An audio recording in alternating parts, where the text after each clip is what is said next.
What's up guys, Joey here of YugaTech, and here we have the Xiaomi Mi 9, this year's Mi flagship.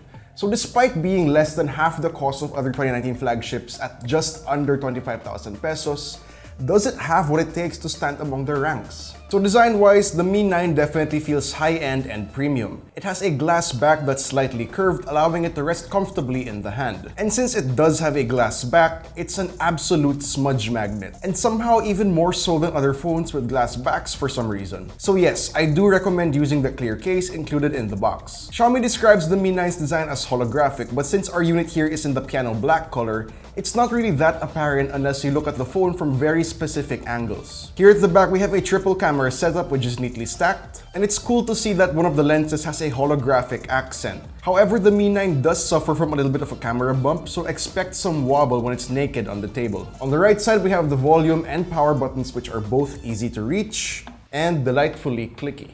On the left side are the dual SIM tray that doesn't support a micro SD card, unfortunately. We also have a dedicated Google Assistant button, which is actually pretty nice, especially if you're like me and you like having conversations with good old Google Assistant. Up top, we have an IR blaster, which is actually getting more rare nowadays.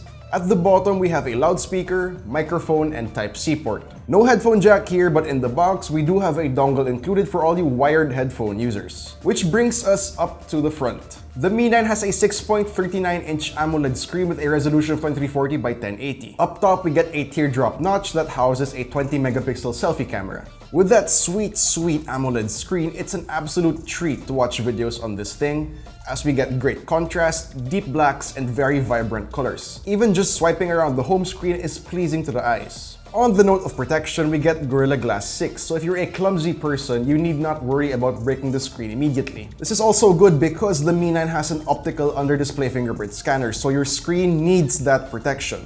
But other than the Gorilla Glass 6, you're pretty much defenseless. The device lacks any sort of IP resistance rating, which means that so much as a simple splash could potentially ruin your day. And before we move on, let's take a look at audio. And it sucks. The down-firing speaker can get loud, but lows are non-existent, resulting in a higher, tinny sound quality, especially when you push the volume all the way to 100. Powering the Mi 9 is a Snapdragon 855 chipset with an Adreno 640 GPU and 6GB of RAM. Now, what garnered this device a lot of hype is the fact that it tops the leaderboards in the Antutu benchmark with a score of over 370,000. And the numbers don't lie. Performance is ultra smooth. Whether it's multitasking, having several apps open all at once, playing games at the highest settings, or even running benchmarks if you want. Our unit didn't get quite the same score on Antutu, but it's close. Check out our benchmark results. For software, we get Android Pie skinned with MIUI 10, which is a simple, clean, and easy to navigate UI that isn't for everyone, but hey, a lot of people, including me, like it. Keeping the device running is a 3,300 mAh battery. The PC Mark Work 2.0 battery test rates it at 12 hours and 44 minutes. In our standard video loop test, we got 18 hours and 20 minutes of playback, which is great, but moving on from numbers, they don't really translate that well to real-world usage. If you're a light user, then fine, you should be able to go the whole day. But with our moderate to heavy usage, we did find the need to plug it in for a charge at least once a day. And speaking of charging, it only takes an hour to get from 0 to 100 using the included fast charger. And since it's 2019, flagships should have wireless charging as a standard feature, and the Mi 9 did not miss the memo.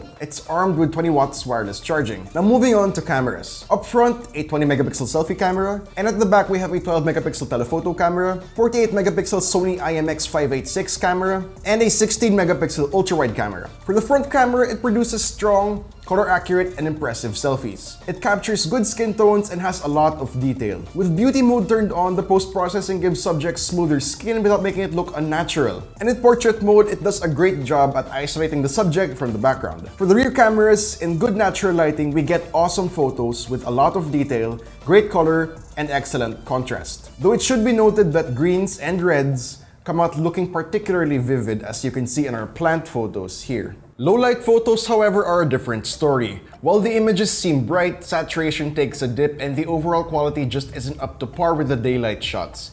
Even using the dedicated night mode, we still get muddy shots. Over here, we're believers in ultra-wide angle cameras, and the Mi 9 can definitely get some good images with its ultra-wide lens. There's a slight fisheye effect in the shots, but personally, I think it adds character. And considering you get a 117-degree field of view, I think it's forgivable. With the telephoto lens, you get up to 2 times optical zoom. As you zoom in, of course, you can expect quality to dip.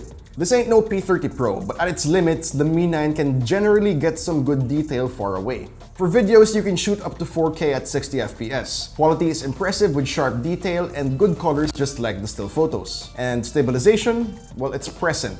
You also get options for slow motion and time-lapse. So overall, for the Mi 9's cameras, you can get some pretty good shots, but for low light, even with the night mode, I'd try to avoid it. Now to round up this review, the Mi 9 is a remarkable flagship device for its own reasons. It might not have any novelties in its simple design, but you still get that elegant and premium feel. With its internals, the Snapdragon 855 allows the Mi 9 to be more than just capable of delivering top-notch performance at half or even less than half the price of its flagship competitors from other brands. It may have some caveats like poor audio quality, no IP rating, no headphone jack, and terrible low-light performance, but its other qualities redeem it. Aside from the low-light performance, the camera's pretty good. You get an AMOLED display, you'd have the top-performing smartphone on Antutu at this time, and of course, you can get this for as low as 22,990 pesos, which is for the 64GB variant. The 128GB variant will set you back 24,990 pesos. And for that, it's not just a good deal, it's a steal. So now I'm gonna pass the question off to you guys. What do you think about the Xiaomi Mi 9? Is it this year's flagship killer? Let me know in the comments down below. And if you enjoyed this video, please do drop a like, subscribe to our channel for more content, hit that bell icon so you don't miss any future uploads, and be sure to visit YugaTech.com for the latest tech news and reviews. This has been Joey. This is our full review of the Xiaomi Mi 9, and I'll see you in the next one.